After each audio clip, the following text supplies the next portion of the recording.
ஒரு பக்கம் இங்கே எல்லாரும் இப்போ பாலிசி பற்றிலாம் பேசுகிறாங்க, education policy, new education policy, மொழி அதெல்லாம் போயிட்டுருக்கு. ஆனால் ரொம்ப கவனிக்க வேண்டிய இடம் அறிவியல் அப்படின்றீங்க. சரி, ஃபஸ்ட்டு வந்து intake south India or Jammu Kashmir or some part of north east இதெல்லாம் நீங்கள் எடுத்துட்டீங்கன்னு சொன்னாக்க ஆல்மோஸ்ட் 100% ஸ்கூல் என்ரோல்மெண்ட் இருக்குது. ஓகே. பட் இன்னமும் பல பார்ட் ஆஃப் இந்தியாவில் வந்து 100% என்ரோல்மெண்ட்டே இல்லை. நம்பர் 1. நம்பர் 2 வந்து தென் ரிட்டென்ஷன்.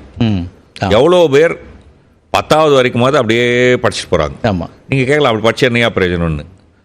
பிரயோஜனம் என்னென்னா first year, second year, third year, fourth இயரில் உங்களுக்கு உங்கள் பேர் கூட எழுத தெரியலன்னா குறைந்தபட்சம் அந்த அளவு லிட்ரஸியாவது 10வது வரைக்கும் வரும். ஓகே.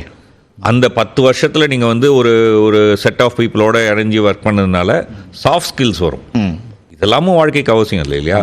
இப்போ நம்ம ரீசெண்டாக என்ன ஃபிகர் பார்க்குறோம், ஆல் இண்டியாவில் வந்து என்ரோல்மெண்ட் ஹஸ் ட்ராப்டு. 1,55,00,000 வந்து குறைஞ்சிருக்கு. Not small number. அதான் சொல்லுவோம். 1,55,00,000 பேர் சேர்க்கை குறைஞ்சிருக்குங்கிறது ரொம்ப கவலையான ஒரு விஷயம்.